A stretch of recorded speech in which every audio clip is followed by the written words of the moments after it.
Hey guys, welcome back. So today I want to talk about 3 tips that I have found to be very beneficial, 3 practices that I found to be beneficial in getting out of stressful mind states.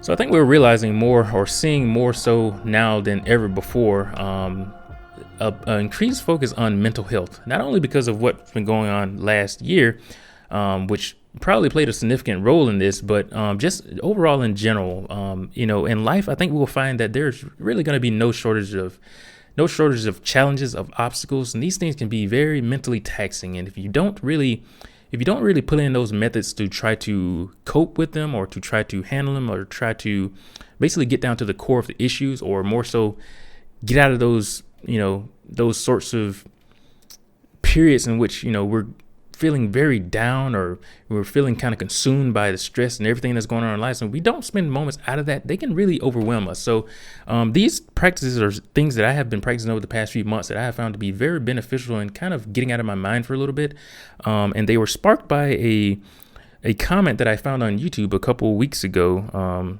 or 2 days ago actually. It was on a poll, and the poll said, did you make a New Year's resolution and have you stuck to it? And one of the comments on that poll, it said, the guy said, to change my body, yes. My mindset has not changed yet. Trying to get rid of negative and depressing thoughts is, wait, what? Trying to get rid of the negative and depressing thoughts is my mind. I think he said, or meant in my mind. It might be a lifetime before I change, but I hope to beat it.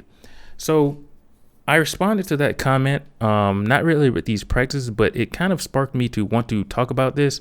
And these are a few practices I've actually been, putting into play in my own life recently, not necessarily because of, any sort of taxing mental struggle or anything like that, but I think that they could be very beneficial for someone at this point. So I am someone who spends a lot of time in his mind, and maybe this guy is one of them. I know a lot of people do, and the one thing that you will find when you're this type of person is that you can kind of get overwhelmed with thoughts. You can kind of get overwhelmed with thoughts, especially when those thoughts gets directed to negative things. They get directed to worries, things that happened in the past. We thinking about those things, or things we could have done different, and then the worries about the future, which can just put us in a bad state of mind, can really, create a lot of anxiety in our lives.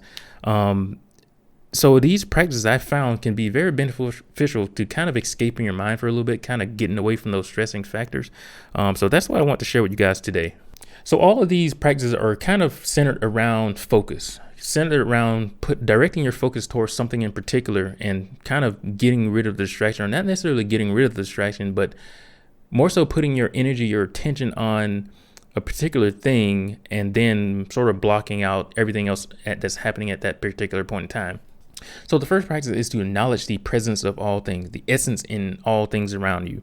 For example, take a look at what's around you at this current point in time. Maybe a book, or it may be a can of bug spray or something. I'm saying this because this is what's around me, but basically, pay attention to that object, right? Acknowledge that object. Acknowledge the distance it is away from you. Acknowledge the size of it, the volume of space that it takes up. And then also, or more importantly, acknowledge that object is it contains the same elements that compose of you, right? Most of the same elements that compose the object are the same elements that we're composed of. So you can think of it almost as we have a little bit of connectedness with it. But a lot of times, like I said, we kind of go about our lives kind of surrounded by all these things, and they can be kind of cluttering in ways, but I don't think we necessarily kind of just pay attention to the essence in them, sort of acknowledging their existence. They're just things there, sure, but they also exist just as you do. So basically the thing here is to more so just be able to focus on whatever it is, right? Just pick one object at a time and just focus all your attention on that object. Don't think about anything else. Direct your attention away from everything else and just pay attention to that object. Acknowledge its existence. Like I said, the distance from you, the shape of it, the volume of it, all those sorts of things. It may seem silly, but I can guarantee you, if you start doing this and you start just, picking up on this at random points of time, random places or whatever, you'll find that you kind of forgotten about everything else, or not necessarily forgotten, but you'll find that your attention is diverted away from all those sorts of worrisome things. And, obviously it depends on how long you're doing it, but, make this a practice just to, do that for a couple minutes a day, or, where if you're just happen to be doing something, just, pick an object and actually focus on it. So the second practice is really related to the first one, and it is basically to pay attention to whatever you're doing at a particular moment in time, right? Now, this applies quite a bit when it comes to chores, or quite a bit when it comes to things that you're just naturally going to do during the day. For example, eating. Now, I've done this one quite a bit myself recently. When I have dinner, I take my attention away from everything else. I may turn my phone over. I may listen to, something relaxing, the sound of rain or something like that. And I, put a candle on, turn the lights, kind of dim the lights a little bit. And I just eat. And I just focus on that. I take my attention away from everything else, checking text messages, emails, all these sorts of things. Like I said, I sort of try to turn my phone over or something. And I keep it on silent. So I just keep my attention away from everything else, get it away from distractions, and just focus on the activity that I'm doing in that particular time. Like I said, eating is a good one. And when it comes to washing dishes, just pay attention to what you're doing, just pay attention to the movements that you're making. Take your time, almost in a way you want to kind of slow down. A lot of times we can be doing things trying to get through with something very quickly so we can jump to the next task. But that's the thing with this practice. Basically, you're taking your mind off of whatever comes next, and you're just focusing on what you're doing right then. Again, if you're washing dishes, just focus on washing those dishes. If you're eating, just focus on eating. If you're writing, just focus on the writing. And actually, maybe writing is not a good example because, you got to more so put thought into that. But basically, this comes down to mundane tasks. If you're taking a shower or taking a bath or whatever, just focus on, whatever part of your body you're rubbing or scrubbing at that point in time. Basically, the point is to take your attention away from everything else around you and just slow things down a little bit. Don't focus on what's going to be next, or don't focus on what happened before. Just focus on exactly what you're doing in that moment.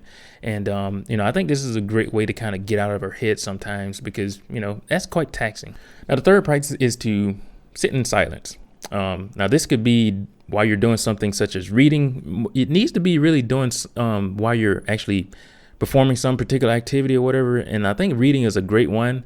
Basically, to sit in silence, turn off the TV, turn off your phone.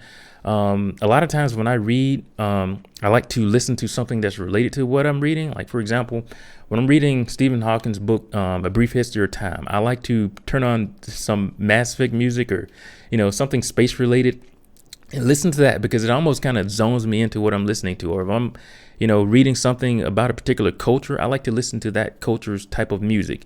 But lately I've been sitting quietly actually reading, just kind of getting away from the music, not being influenced by the music. Now the music is usually just, like I said, more so instrumental stuff, so there's no vocals in it to be distracting. But lately I found it to be quite a little bit more peaceful actually when I just turn the music off and I just sit. Now the thing about this is it will probably be beneficial if you maybe turn some brown noise on, or if you turn the sound of rain on or something like that. Just kind of block out those sounds that are going on in your external environment outside and that sort of thing. But other than that, more so try to practice this in silence. More so, if you're going to sit down and read, just turn off the music, turn off everything really. This can actually be beneficial with other sorts of hobbies as well when it comes to painting or drawing or something like that. Whatever it is that you find to be very stimulating for you. And that's the main point. Whatever it is, something that you enjoy doing, if it's building a puzzle or putting together Lego pieces or something, I don't know, whatever it is, basically do it in silence. I think that you will find that to be very beneficial in kind of getting you out of your head. Now, again, these are 3 practices that we can do just about anywhere, every day. Like I said, they're kind of similar to meditation, because when I used to meditate, and I think this is really one of the focuses that a lot of people, or one of the benefits people try to gain from meditating, is to be able to take your focus away from what you don't want it to be on and to put it on what you want it to be on. It's sort of training in a way, and this one's kind of similar. But the thing about this is you can do this anywhere. For example, the focusing on an object, you'll always be surrounded by things. You can do this whether you're in an airport or just out and about in public or whatever. You can do this with anything. Obviously you probably wouldn't want to do that while driving or something like that, but this is something, it's almost a form of meditation. It's almost a form of kind of just being able to focus in on things that you can do anywhere. So I think that these are very beneficial. Like I said, I've been practicing these quite a bit over the past few months, and I have found them to be extremely, I've gotten a lot of benefits from them, even over such a short period of time. And again, these are things that you can do every day. You know, it's not necessarily that you have to sit a block of time aside to do them, unless it's like reading, for example. But you know, when it comes to focusing on an object, you can do that for a couple seconds. And that's the thing. You just want to make a habit of it. You want to make this a consistent habit, because, you know, that's really how you gain the benefits from. You know, if you meditate for a day or two, you really won't reap the rewards.